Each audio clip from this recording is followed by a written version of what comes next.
नमस्कार दोस्तों, स्वागत है आपके अपने यूट्यूब चैनल आपके अपने परिवार जी के वाई जीनियस सुभाष सर में। आज हम चर्चा कर रहे हैं यानी सामान्य अध्ययन एक नज़र में, यानी इंडिया के ऐसे महत्वपूर्ण क्वेश्चन जो आपके लेके आए हैं, जो क्वेश्चन आपके बार बार एग्जाम के अंदर पूछे जाते हैं, या तो वो क्वेश्चन डायरेक्ट पूछे जाते हैं या उनसे संबंधित जो क्वेश्चन बनते हैं वो क्वेश्चन आपके पूछे जाते हैं। ठीक है भी, तो आज की क्लास बड़ी महत्वपूर्ण क्लास रहने वाली है। तो सभी बच्चों को कहा जाता है भी सबसे पहले तो ध्यानपूर्वक क्लास का क्या करें, अध्ययन करें भी। ठीक है भी, और क्लास से अगर आपको अच्छी लगती हो तो क्लास को शेयर भी किया करो भी। ठीक है, और नया कोई बच्चा देख रहा है हमारी क्लास को तो हमारे चैनल जी के वाई जीनियस सुभाष सर को क्या करें, वो सब्सक्राइब करें। ठीक है, हमारा टेलीग्राम चैनल और यूट्यूब चैनल जी के वाई जीनियस सुभाष सर है, इसको सब्सक्राइब करें। ठीक है, खासकर पीडीएफ जो मिलती है इन सभी क्लासों को, वो पीडीएफ आपको कहाँ पर मिलेगी, हमारे टेलीग्राम चैनल जी के वाई जीनियस है सुभाष सर पे। ठीक है, तो सामान्य अध्ययन एक नज़र में जो हम चर्चा कर रहे हैं, आज की क्लास का सबसे महत्वपूर्ण जो क्वेश्चन है, पहला जो क्वेश्चन आपका दिया हुआ है, यानी भारत में खोजा गया सबसे पहला पुराना शहर कौन सा है। देखो, मैं बड़े महत्वपूर्ण क्वेश्चन लेके आया हूँ, और कम से कम हम यहाँ पर क्वेश्चन तो लगभग 12 या 13 क्वेश्चनों के बारे में चर्चा करेंगे, परंतु उनसे लगभग 100 से लेके 120 क्वेश्चन आपको बना के मैं दिखाऊंगा। तो भारत में खोजा गया सबसे पहला पुराना शहर कौन सा, हड़प्पा, लोथल, बनावल या फिर कालीबंगा का जैसे जिक्र किया है। तो भारत में खोजा गया सबसे पहला जो पुराना शहर था वो हड़प्पा था भी। कौन सा था वो, हड़प्पा। ठीक है भी, याद होना चाहिए, मैंने कई बार आपको बताया भी, ये हड़प्पा एक सभ्यता थी भी। क्या थी, एक सभ्यता थी। इसको किस नाम से जाना जाता है, हड़प्पा सभ्यता भी कहा जाता है, इंदुस वैली सिविलाइजेशन भी कहा जाता है, सिंधु घाटी सभ्यता के नाम से भी इसको जाना जाता है। ठीक है, सबसे पहले प्राचीन शहर जो खोजा गया था वो हड़प्पा था भी। कौन सा था, हड़प्पा। इसीलिए इस सभ्यता का नाम हड़प्पा सभ्यता के नाम से भी जाना जाता है। ठीक है, कब खोजा गया था आपको ध्यान होना चाहिए, 1921 में। ठीक है, कब खोजा गया था, हड़प्पा जो शहर खोजा गया था सबसे पहले 1921 के अंदर।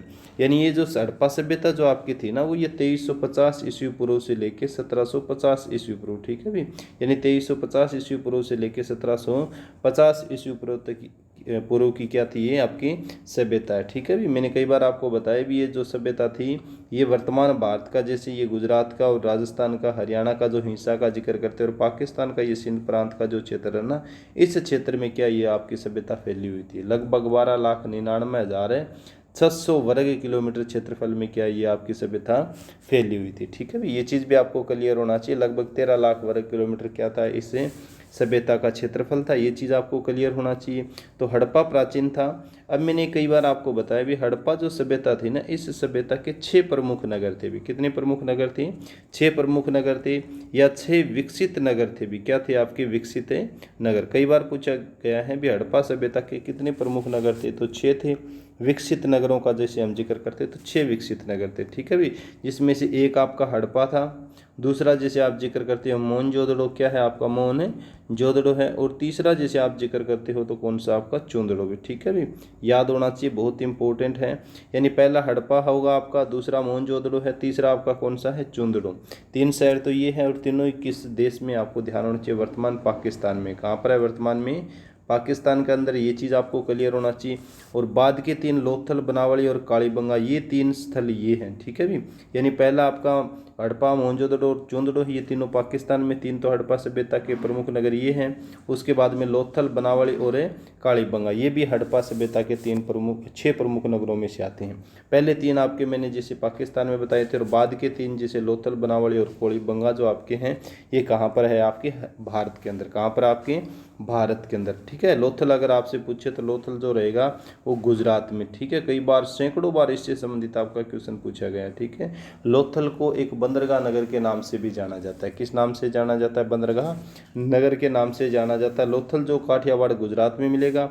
बनावली आपको ध्यान होना चाहिए, बनावली की खुदाई करवाई गई थी 1973-74 में RS विस्ट के द्वारा। ठीक है भी, रविंदर सिंह विस्ट ने यहाँ पर खुदाई करवाई थी। और बनावली जो आपका रहेगा, ये बनावली जो है हरियाणा में। ठीक है, हरियाणा के फतेहाबाद जिले में आपका बनावली है। बनावली सोतर के नाम इसको जाना जाता है। फतेहाबाद से 14 किलोमीटर दूर है, जहाँ पर हड़प्पा सभ्यता के एक स्थल के रूप में इसको खोजा गया था। कालीबंगा आपको ध्यान होना चाहिए, कालीबंगा जो रहेगा ये कालीबंगा हनुमानगढ़ राजस्थान में। ठीक है भी, हनुमानगढ़ है राजस्थान, यानी राजस्थान का हनुमानगढ़ जिले के में क्या है आपका, कालीबंगा है। ठीक है, कालीबंगा का मतलब होता है काले रंग की चूड़ियाँ भी। क्या है, काले रंग की चूड़ियाँ, बहुत ही इंपॉर्टेंट है, यहाँ पर आपको ध्यान होना चाहिए। यज्ञ वेदिकाएँ मिली हैं, ऊँट की हड्डियों के जैसे अवशेष मिले, और सबसे महत्वपूर्ण जो चीज़ यहाँ पर मिली है वो जुते हुए खेत मिले भी। क्या मिले हैं? जुते हुए खेत मिले। तो ये चीज़ आपको क्लियर होना चाहिए। सैकड़ों बार ऐसे क्वेश्चन पूछे जाते हैं। और सबसे महत्वपूर्ण जो क्वेश्चन आपसे पूछे जाता है ना, इनसे संबंधित क्या पूछा जाता है? नदियाँ पूछी जाती है भी। हड़प्पा किस नदी के किनारे स्थित था? रावी नदी के किनारे स्थित था हड़प्पा। लोथल किस नदी के किनारे था? बोंगवा नदी के किनारे स्थित था। बनावाली आपकी घगर नदी है, कौन सी आपकी? घगर नदी। और कालीबंगा भी आपकी कौन सी नदी? घगर नदी। ठीक है भी। तो ये नदियां भी आपको ध्यान होना चाहिए भी किस नदी के किनारे ये शहर है स्थित है। तो बहुत इंपॉर्टेंट क्वेश्चन था फर्स्ट आपका। चलो नेक्स्ट क्वेश्चन के बारे में चर्चा करते हैं। इस तरीके से आपको क्वेश्चन बढ़ाने हैं। क्वेश्चन आपको एक याद करना है, जैसे जिक्र करते इस चीज़ के बारे में, एक क्वेश्चन से आपको, तो इस तरीके से क्या बनाने हैं आपको? क्वेश्चन है बनाने हैं। चलो नेक्स्ट क्वेश्चन के बारे में चर्चा करते हैं। स्वराज मेरा जन्मसिद्ध अधिकार है, ये किसने कहा था? अभी स्वराज मेरा जन्मसिद्ध अधिकार है, ये किसने कहा था? ठीक है अभी, दयानंद सरस्वती जी ने कहा था, बाल गंगाधर तिलक जी ने, राम प्रसाद बिस्मिल या सुभाष चंद्र बोस ने, किसने कहा था भी स्वराज मेरा जन्मसिद्ध अधिकार है?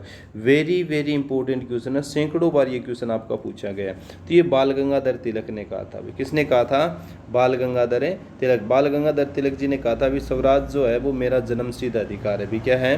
स्वराज जो मेरा क्या है? तो स्वराज मेरा जन्मसिद्ध अधिकार है, ये किसने कहा था? आपके बाल गंगाधर तिलक ने। ठीक है भी, बहुत इंपॉर्टेंट है। इनकी एक किताब आई थी गीता रहस्य भी, ये भी आपको पूछा गया 2-3 बारी। कौन सी किताब थी इनकी? गीता रहस्य। गीता रहस्य, खास करके आपने सुना होगा इस चीज़ के बारे में। होम रूल लीग का जैसे जिक्र करते हैं ना, होम रूल लीग। तो ठीक है भी, होम रूल लीग के नेता के रूप में भी किसको जाना जाता है? बाल गंगाधर तिलक को जाना जाता है। ठीक है भी, तो बाल गंगाधर तिलक जी ने कहा था भी स्वराज मेरा जन्मसिद्ध अधिकार है। और खास करके गर्म दल के नेता थे भी। किस दल के नेता थे? ये गर्म दल के नेता थे। मैंने कई बार आपको बताया भी 1907 के अंदर सूरत विभाजन हुआ था। कौन सा विभाजन हुआ था? सूरत विभाजन हुआ था। यानी सूरत में 1907 के अंदर भारतीय राष्ट्रीय कांग्रेस का एक सम्मेलन हुआ था। उस सम्मेलन के अंदर गर्म दल और नरम दल कांग्रेस दो भागों में बंट गई थी। तो उसमें गर्म दल के जो नेता थे ना, वो बाल पाल और लाल थे भी। लाल बाल पाल। ठीक है, लाल से लाला लाजपत राय, बाल से बाल गंगाधर तिलक और पाल से थे बिपिन चंद्र पाल। ये गर्म दल की क्या थे? नेता थे। ठीक है, तो स्वराज मेरा जन्मसिद्ध अधिकार है, ये कहा था आपके बाल गंगाधर तिलक ने। दयानंद सरस्वती जी ने एक नारा दिया था, वेदों की ओर लौटो। क्या कहा था? वेदों की ओर लौटो। कई बार बता चुका हूँ मैं इस क्वेश्चन के बारे में। वेदों की ओर लौटो। सत्यार्थ प्रकाश इनकी क्या है? रचना है दयानंद सरस्वती जी की। और 1875 में इन्होंने किसकी स्थापना की थी? आर्य समाज की स्थापना की थी। ठीक है, वेदों की ओर लौटो कहा था किसने? दयानंद सरस्वती जी ने कहा था। राम प्रसाद बिस्मिल जी ने कहा था। ठीक है, इन्होंने भी नारा दिया था राम प्रसाद बिस्मिल का, जैसे जिक्र करते हैं, सरफरोशी की तमन्ना अब हमारे दिल में है। ठीक है भी, तो ये सरफरोशी की तमन्ना जो वाला नारा जो दिया था वो किसने दिया था? राम प्रसाद बिस्मिल ने दिया था। नेताजी सुभाष चंद्र बोस ने भी कई नारे दिए थे, जैसे जय हिंद। क्या दिया था?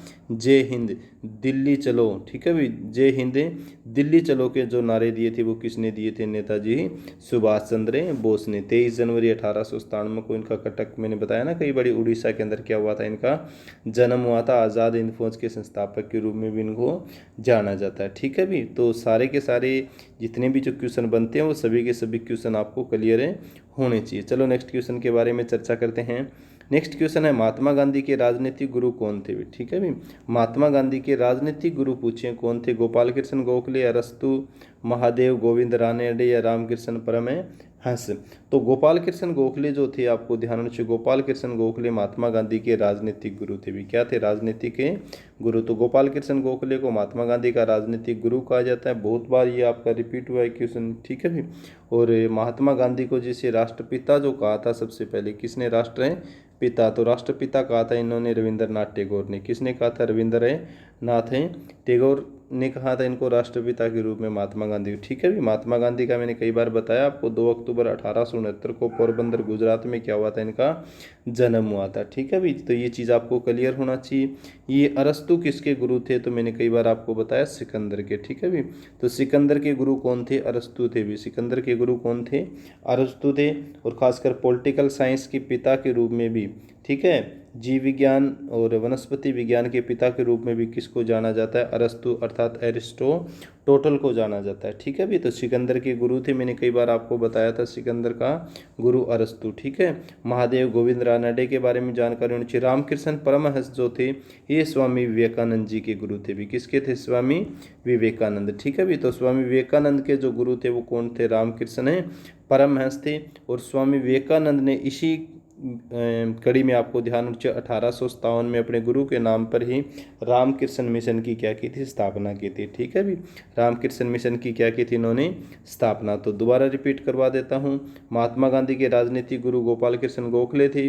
अरस्तु गुरु किसका था? सिकंदर का था। और रामकृष्ण परमहंस जो गुरु थे आपको ध्यान होना चाहिए किसके थे? ये स्वामी विवेकानंद जी के गुरु थे। ठीक है, स्वामी विवेकानंद जी ने एक पुस्तक लिखी थी अल्मोड़ा से लेके कोलंबो तक। ठीक है, ये चीज़ आपको क्लियर होना चाहिए। और स्वामी विवेकानंद जी ने 1897 में किसकी स्थापना की थी? रामकृष्ण मिशन की स्थापना की थी। किसकी स्थापना की थी? रामकृष्ण मिशन की। ठीक है भी, और स्वामी विवेकानंद स्मारक जो भारत के किस राज्य में है? तो आपको ध्यान होना चाहिए तमिलनाडु राज्य में है। और पूछिए अगर कौन से जगह पर स्थान पर है तो कन्याकुमारी में। ठीक है भी, कन्याकुमारी के अंदर। ये चीज़ आपको क्लियर होना चाहिए। कन्याकुमारी में जैसे बंगाल की खाड़ी के अंदर क्या है? जो विवेकानंद स्मारक है स्थित है। चलो नेक्स्ट क्वेश्चन के बारे में चर्चा करते हैं। नेक्स्ट क्वेश्चन जो आपका है बहुत महत्वपूर्ण है। दिल्ली पर राज करने वाली प्रथम महिला शासक कौन थी भी? ठीक है, दिल्ली पर राज करने वाली प्रथम महिला शासिका कौन थी? रजिया सुल्तान, चांद बीबी, रानी लक्ष्मीबाई या फिर मुमताज महल? तो रजिया सुल्तान थी भी। कई बार क्वेश्चन अलग अलग तरीके से पूछा जाता है। जैसे हाल ही में आपने एचएसएससी के जो एग्जाम दिए हैं उन एग्जामों के अंदर क्वेश्चन तो पूछे गए हैं परंतु घुमा के उन क्वेश्चनों को पूछा गया है और बच्चे क्या हो गए हैं? कन्फ्यूज हो गए और कन्फ्यूज होने के कारण उन्होंने क्या क्वेश्चन को गलत भी कर दिया। तो रजिया सुल्तान ये भी पूछा जा सकता है दिल्ली की गद्दी पर बैठने वाली प्रथम मुस्लिम शासिका कौन थी? तो प्रथम मुस्लिम शासिका भी आपकी रजिया सुल्तान थी। इल्तुतमिश की बेटी थी, मैंने आपको कई बार बताया भी किसकी बेटी थी? इल्तुतमिश की बेटी थी। और 1240 में इसकी हत्या कर दी थी। कहाँ पर है? कैथल के अंदर। कैथल में क्या है? हरियाणा के अंदर इसकी कब्र है। किसकी? रजिया सुल्तान की। ठीक है, तो दिल्ली की गद्दी पर राज करने वाली प्रथम महिला शासिका या प्रथम मुस्लिम शासिका का जैसे जिक्र करें तो वो कौन थी? आपकी रजिया सुल्तान थी। 1240 में इसकी हत्या कर दी जाती है कैथल के पास। ठीक है भी, और किसकी पुत्री थी? इल्तुतमिश की पुत्री थी। ये चीज़ आपको क्लियर होना चाहिए। ठीक है, और 1236 से लेके 1240 तक क्या बैठी थी? गद्दी के ऊपर बैठी थी। ये चीज़ आपको क्लियर होना चाहिए। इसके बाद में चांद बीबी का जैसे जिक्र करते हैं, दक्षिण भारत में एक शासिका के रूप में जानी जाती है। अहमदनगर का जैसे जिक्र करते हैं। रानी लक्ष्मीबाई जो है ये झांसी की रानी थी भी। कहाँ की थी? झांसी की रानी थी। ये चीज़ आपको क्लियर होना चाहिए। और 1857 की क्रांति में इन्होंने क्या अपनी महत्वपूर्ण भूमिका निभाई थी रानी लक्ष्मीबाई ने। इसके बाद में जैसे मुमताज़ महल का जिक्र करें तो मुमताज़ महल शाहजहाँ की क्या थी? शाहजहाँ की पत्नी थी। ठीक है, ये चीज़ आपको क्लियर होना चाहिए। शाहजहाँ की सबसे प्रिय बेगम जो थी वो कौन थी? मुमताज़ महल थी। और मुमताज़ महल की याद में ही ताजमहल का निर्माण करवाया था। किसने? शाहजहाँ ने। ठीक है, शाहजहाँ ने आपको ध्यान होना चाहिए ताजमहल का क्या करवाया था? निर्माण करवाया था। ये चीज़ आपको क्लियर होना चाहिए। लगभग 20 साल लगे थे ताजमहल के निर्माण में। और कहाँ पर है ये जो ताजमहल? आपका आगरा में। ठीक है भी, आगरा किस नदी के किनारे स्थित है? तो आपका यमुना नदी के किनारे स्थित है। मैंने कई बार आपको बताया ये जो ताजमहल ये बनना पर सबसे पहले कहाँ था? बुरहानपुर। ठीक है, मध्य प्रदेश में बनना था परंतु बाद में इसको स्थानांतरित कहाँ किया गया था? आगरा के अंदर। कहाँ स्थानांतरित किया गया था? आगरा। ये चीज़ आपको क्लियर होना चाहिए। मुमताज़ महल के बारे में भी आपको थोड़ी सी जानकारी होनी चाहिए। ठीक है, अंजुमन बानो बेगम नाम जो इनका वास्तविक था ये जानकारी भी आपको होनी चाहिए। मेरे कहने का ध्येय आपको यही है भी एक क्वेश्चन से आप जितने क्वेश्चन बना सकते हो उतने क्वेश्चन आपको बनाना चाहिए। परंतु उसके लिए आपको तो उसके लिए जो क्वेश्चन बनाने के लिए क्या करना पड़ेगा? आपको पढ़ना पड़ेगा। ठीक है, चलो नेक्स्ट क्वेश्चन के बारे में जिक्र करते हैं। ये क्वेश्चन पहले मैं जिक्र भी किया था फिर भी आपका एक और आ गया। सिंधु सभ्यता का पतन नगर सिंधु सभ्यता का पतन नगर बंदरगाह नगर कौन सा था? भी लोथल, हड़प्पा, मोहनजोदड़ो, कालीबंगा। ठीक है भी, यानी सिंधु सभ्यता का पतन नगर, बंदरगाह नगर पूछा गया। तो मैंने कई पहले क्वेश्चन आया था हड़प्पा सभ्यता से संबंधित, उसमें भी बताया था लोथल था भी, क्या था, लोथल, ठीक है भी। यानी सिंधु जो सभ्यता थी ना, सिंधु घाटी सभ्यता, उसके अंदर पतन या बंदरगाह नगर जो है वो लोथल है भी, ठीक है। यहाँ पर किसके अवशेष मिले आपको ध्यान रखिए, समुद्री जहाज के अवशेष मिले। किसके अवशेष मिले, समुद्री जहाज के अवशेष मिले, जिससे यही पता चलता है भी इन समुद्री जहाज़ों के साथ मेसोपोटामिया, पर्शिया जैसी सभ्यताएं थी ना, उन सभ्यता के लोगों के साथ क्या किया जाता था, व्यापार किया जाता था। उन सभ्यता के लोगों के साथ क्या किया जाता था, व्यापार। ये लोथल जो आपका है ना, ये गुजरात में, किस राज्य के अंदर, आपका गुजरात में है। और यहीं पर आपको ध्यान होना चाहिए, हाथी दांत का क्या मिला था, पैमाना मिला था। लोथल में क्या मिला था, हाथी दांत का पैमाना मिला था। लोथल किस नदी के किनारे स्थित है, तो आपको ध्यान होना चाहिए, भोंगवा नदी के किनारे स्थित है, ठीक है भी। तो लोथल में हाथी दांत का क्या मिला था, एक पैमाना मिला था। ये चीज़ आपको क्लियर होना चाहिए। और एक सबसे इंपॉर्टेंट क्वेश्चन यहाँ से रिपीट होता है, आज़ादी के बाद भारत में सबसे ज़्यादा हड़प्पा सभ्यता के स्थल जो खोजे गए थे, किस राज्य के अंदर खोजे गए थे, आपके गुजरात के अंदर, ठीक है भी।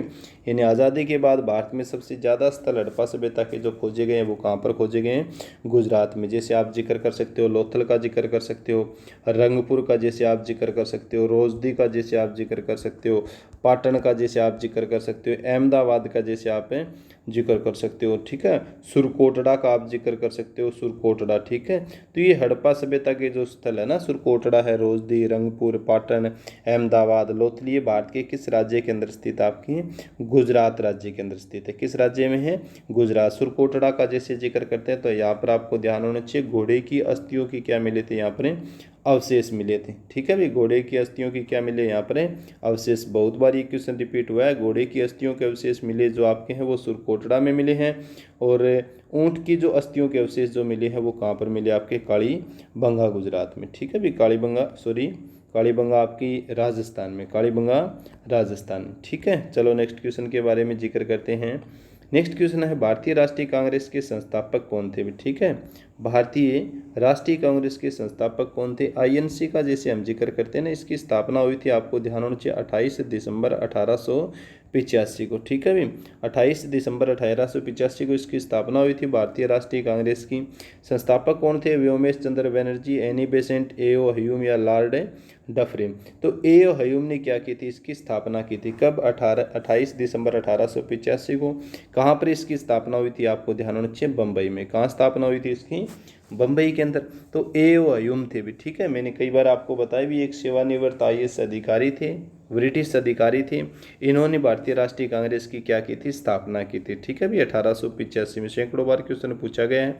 व्योमेश चंद्र जो है ना, WC बनर्जी बोलते हैं इसको, किस नाम से जाना जाता है, WC बनर्जी। व्योमेश चंद्र बनर्जी तो भारतीय राष्ट्रीय कांग्रेस के पहले अध्यक्ष थे भी, ठीक है भी। यानी संस्थापक जो थे वो तो ए.ओ. ह्यूम थे। मैंने आपको कई बार बताया, इटावा उत्तर प्रदेश की डीसी भी रहे हैं ए.ओ. ह्यूम, परंतु इसके जो पहले अध्यक्ष जो भारतीय कांग्रेस के जो रहे हैं वो WC बनर्जी यानी व्योमेश चंद्र बनर्जी रहे हैं। तो ये संस्थापक भी आपको पता होना चाहिए और आपको उसका पहला अध्यक्ष भी क्या है, पता होना चाहिए। ऑप्शन और भी दे रखे हैं, जैसे एनी बेसेंट का जिक्र किया है। तो एनी बेसेंट 1917 के अंदर भारतीय राष्ट्रीय कांग्रेस की पहली महिला अध्यक्ष बनी थी, ठीक है भी।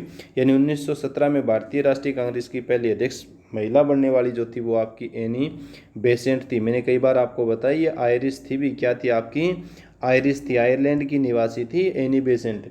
इन्होंने भी होम रूल लीग की क्या की थी, स्थापना की थी, ठीक है। तो भारतीय राष्ट्रीय कांग्रेस की पहली महिला अध्यक्ष रही, ये चीज़ भी आपको क्लियर होना चाहिए।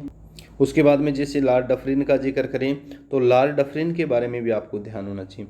यानी 1885 में जब भारतीय राष्ट्रीय कांग्रेस की स्थापना हुई थी ना, उस समय भारत के जो वायसराय जो थे आपके लॉर्ड डफरिन थे। कौन थे, लॉर्ड डफरिन थे। कहा भी जाता है कि भारतीय राष्ट्रीय कांग्रेस जो है ना वो किसके दिमाग की उपज है, वो लॉर्ड डफरिन के दिमाग की उपज है। यानी भारतीय राष्ट्रीय कांग्रेस जो है किसके दिमाग की उपज है, वो लॉर्ड डफरिन की क्या है, दिमाग की उपज है। ऐसे भी आपकी क्वेश्चन रिपीट होते हैं। और भी क्वेश्चन पूछे जाते हैं, जैसे एनी बेसेंट तो प्रथम महिला थी।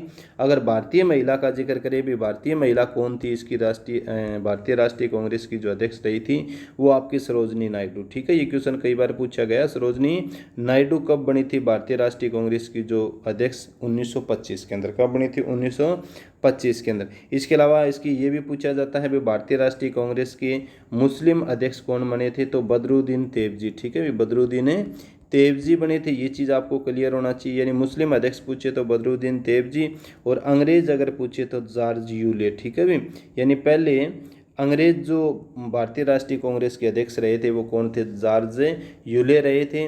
और मुस्लिम पूछे तो बदरुद्दीन तेवजी रहे थे। पारसी अगर आपसे पूछे भी पारसी इसके अध्यक्ष कौन रहे थे, तो पारसी इसके अध्यक्ष रहे थे आपके दादा भाई नारोजी। ठीक है भी, और वृद्ध व्यक्ति भी अगर पूछे भी, वृद्ध व्यक्ति कौन थे भारतीय राष्ट्रीय कांग्रेस के जो अध्यक्ष रहे थे, वो भी आपके दादा भाई नारोजी रहे थे।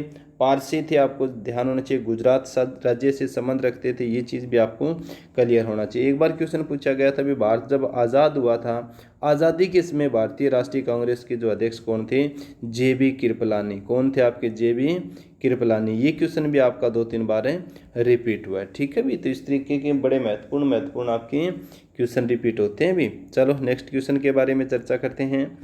नेक्स्ट क्वेश्चन है, महात्मा बुद्ध द्वारा दिए गए प्रथम उपदेश को कहा जाता है। ठीक है, मैंने बार बार आप सब बच्चों को कहता हूँ भी, अगर आपको क्लास पसंद आती है ना तो क्लास को शेयर भी किया करो भी, और नया बच्चा कोई देख रहा है हमारी क्लास को तो चैनल को सब्सक्राइब भी ज़रूर करें। ठीक है भी, बेल आइकन को दबाएं ताकि नई जो भी वीडियो आती है उसकी नोटिफिकेशन आपको मिलते रहें। ठीक है भी, तो महात्मा बुद्ध द्वारा दिए गए प्रथम उपदेश को कहा जाता है। सबसे पहले तो आपको ध्यान होना चाहिए, महात्मा बुद्ध का जब नाम याद आता है तो कौन सा धर्म संबंधित है, ये बौद्ध धर्म से। ठीक है भी, यानी 5वीं-6वीं शताब्दी ईस्वी पूर्व है, जब समाज में उत्तर वैदिक काल का जब हम जिक्र करते हैं, समाज में बहुत सी विकृतियां फैल गई थी। उस समय 2 नए धर्मों का उदय हुआ था, एक बौद्ध धर्म था और एक जैन धर्म था। ठीक है, तो महात्मा बुद्ध द्वारा दिए गए प्रथम उपदेश को महाभिनिष्क्रमण कहा जाता है, संबोधि कहा जाता है, महापरिनिर्वाण कहा जाता है, या फिर धर्मचक्र परिवर्तन। तो इसको कहा जाता है धर्मचक्र परिवर्तन। ठीक है भी, तो बौद्ध धर्म के संस्थापक के रूप में किसे जाना है, महात्मा बुद्ध को जाना जाता है भी।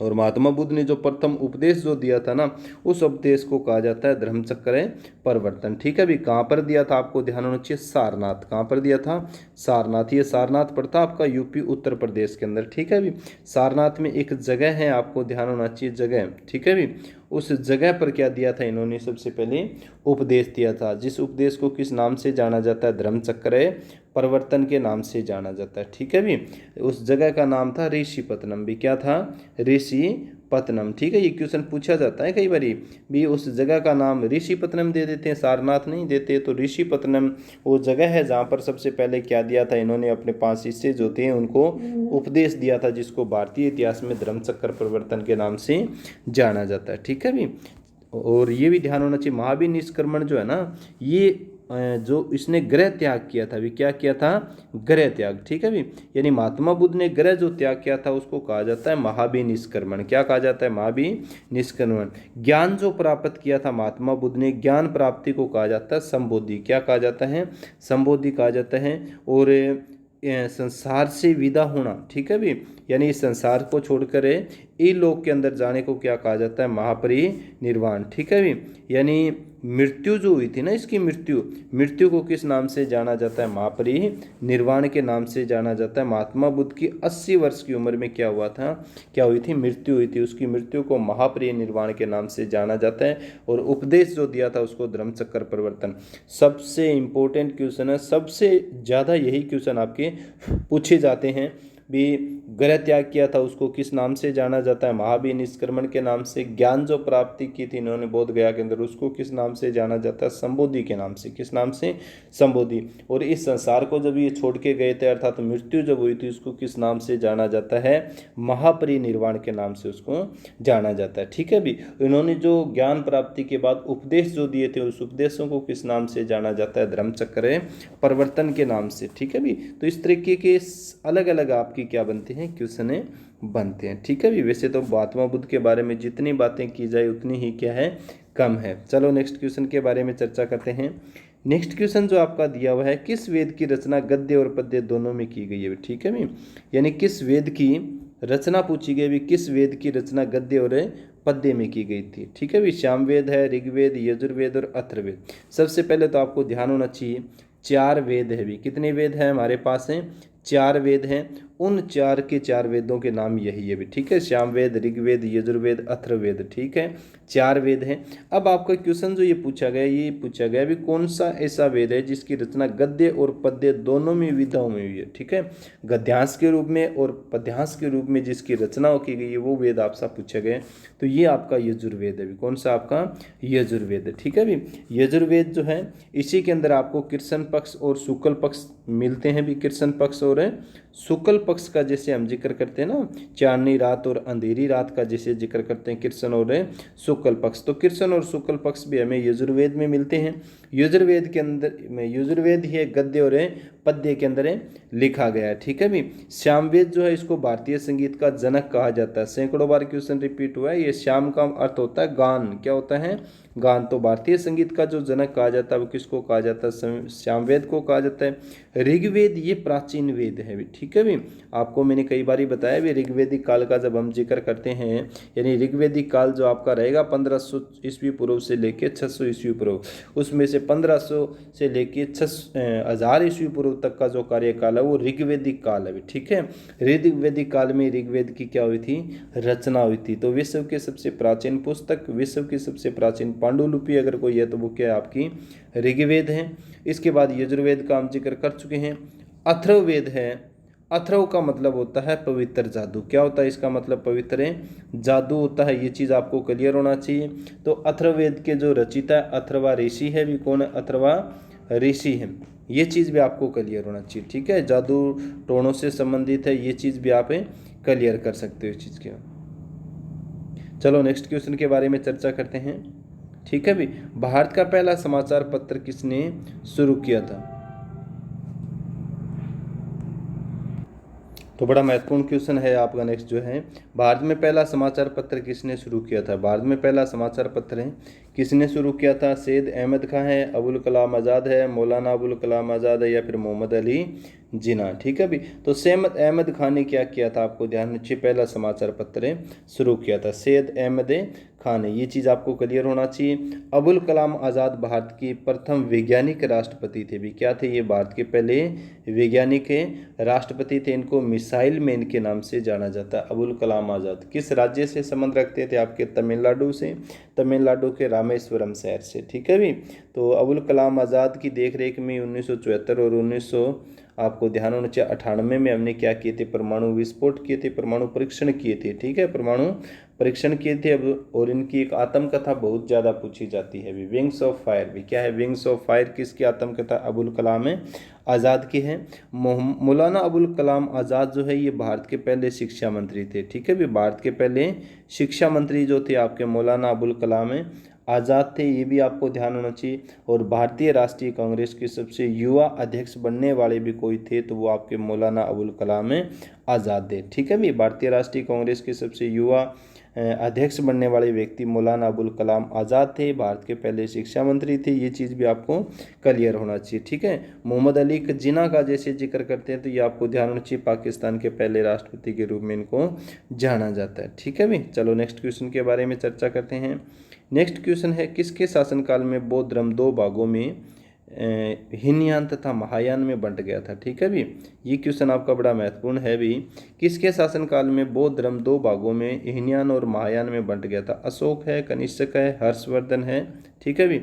तो कई इंपॉर्टेंट क्वेश्चन है। और एक चंद्रगुप्त मौर्य आपका ऑप्शन दिया हुआ है। क्या दिया? चंद्रगुप्त मौर्य। तो कनिष्क के काल में आपको ध्यान होना चाहिए हीनयान और महायान दो शाखाओं के अंदर बंट गया था आपका बौद्ध धर्म, ठीक है। 78 ईस्वी का जैसे हम जिक्र करते हैं, 78 ईस्वी में चौथी बौद्ध संगीति हुई थी। कौन सी बौद्ध संगीति हुई थी? चौथी बौद्ध संगीति हुई थी। कहाँ पर हुई थी? आपको ध्यान होना चाहिए कुंडल वन में हुई थी भी। कहाँ पर हुई थी? कुंडल वन। ये कुंडल वन भारत के किस राज्य के अंदर? J&K, जम्मू एंड कश्मीर में, जहाँ चौथी बौद्ध संगीति हुई थी ना, उस बौद्ध संगीति के अंदर बौद्ध धर्म दो भागों में बंट गया था, हीनयान और महायान के अंदर, ठीक है भी। आपको खास करके वसुमित्र और अशोक घोष का जब हम जिक्र करते हैं ना, वसुमित्र अशोक घोष ने चौथी बौद्ध संगीति की क्या की थी? अध्यक्षता की थी भी। क्या की थी इन्होंने? अध्यक्षता की थी। तो जो बौद्ध धर्म है वो हीनयान और महायान जो दो भागों में बंटा था वो कनिष्क के काल में बंटा था। ठीक है, 78 ईस्वी लिखोगे आप, 78 ईस्वी। ठीक है, और कुंडल वन के अंदर हुई थी भी। कहाँ पर हुई है? चौथी बौद्ध संगीति जो हुई थी आपकी, चौथी बौद्ध संगीति जो आपकी हुई थी कुंडल वन के अंदर। कहाँ हुई थी आपकी? कुंडल वन के अंदर। पहली बौद्ध संगीति के बारे में भी आपको ध्यान होना चाहिए। 483 ईस्वी पूर्व प्रथम बौद्ध संगीति हुई थी, फिर दूसरी हुई थी 383 ईस्वी पूर्व। ठीक है भी। और चौथी जो बौद्ध संगीति हुई थी तीसरी हुई थी 250 ईस्वी पूर्व, अशोक के काल में हुई थी। ये चीज़ भी आपको क्लियर। पहले आजाद शत्रु के काल में, फिर आपको उदयन के जैसे कालाशोक का जैसे जिक्र करते हैं, और तीसरी जो हुई थी अशोक के काल में, और चौथी जो हुई थी कनिष्क के काल में। उस समय बौद्ध धर्म दो भागों में बट गया था, हीनयान और महायान। मैंने आपको हमेशा कहा है भी हर एक धर्म के दो अलग अलग पंथ हैं। जैन धर्म का जैसे हम जिक्र करते हैं तो इसके भी दो भाग है, एक श्वेतांबर और एक दिगंबर हैं। इस्लाम का जैसे जिक्र करते हैं तो इस्लाम के भी दो भाग हैं, आपको ध्यान होना चाहिए, एक शिया और एक सुन्नी का जैसे जिक्र करते हैं। हिंदू धर्म का जैसे सनातन धर्म का हम जिक्र करते हैं तो इसके दो भाग आपको ध्यान होना चाहिए, एक तो वैष्णव संप्रदाय और एक शैव संप्रदाय हैं। इसी तरीके से जैसे ईसाई धर्म का हम जिक्र करते हैं, ईसाई जो है, ईसाई के भी दो भाग है, कैथोलिक और प्रोटेस्टेंट का जैसे जिक्र करते हैं। तो हर एक जो धर्म है वो धर्म आपको ध्यान होना चाहिए अलग अलग पंथों के अंदर क्या है, बंटा हुआ है। भी क्या है, अलग अलग पंथों के अंदर बंटा हुआ है। तो ये बड़े महत्वपूर्ण से क्या बनते हैं, आपकी क्वेश्चन बनते हैं। ठीक है भी। तो हर एक धर्म के अंदर दो दो पंथ चले हैं, जबकि बौद्ध धर्म में हीनयान और महायान, हीनयान और महायान। ठीक है भी। और खास करके जितने भी चीनी यात्री जो आए थे वो भारत में क्या करने के लिए आए थे? बौद्ध धर्म की शिक्षा दीक्षा ग्रहण करने के लिए और बौद्ध साहित्य इकट्ठा करने के लिए क्या आए थे? वो भारत आए थे। और हमारे पड़ोसी जो देश है, खासकर चाइना, जापान, श्रीलंका, मलेशिया, इन देशों का जब हम जिक्र करते हैं तो यहाँ पर हमारे द्वारा फैलाया हुआ धर्म बौद्ध धर्म का सबसे ज़्यादा क्या है, प्रसार है। और खास करके आपको मैंने कई बार बताया है भी, अशोक ने सबसे ज़्यादा बौद्ध धर्म का प्रसार किया था दूसरे देशों के अंदर। ठीक है। और ख़ास करके अपने पुत्र महेंद्र और संघमित्रा को भी क्या है, दूसरे देशों के अंदर बौद्ध धर्म का प्रसार करने के लिए अशोक ने भेजा था। ठीक है भी। तो आज की क्लास में इतना ही। क्लास कैसी लगी आप मेरे को कमेंट करके ज़रूर बताएं। और क्लास अगर आपको अच्छी लगती हो ना भाई, तो क्लास को ज़्यादा से ज़्यादा शेयर किया करो। ठीक है भी। और नया बच्चा कोई देख रहा है वो तो चैनल को सब्सक्राइब करे, और हमारा जो टेलीग्राम चैनल है GK by genius Subhash sir नाम से, उसको भी क्या करे, वो ज्वाइन करे, जहाँ पर आपको डेली क्या मिलती रहती है, PDF मिलती रहती है। ठीक है, आज की क्लास में इतना ही भाई। इसी के साथ सभी बच्चों को जय हिंद, जय भारत, वंदे मातरम।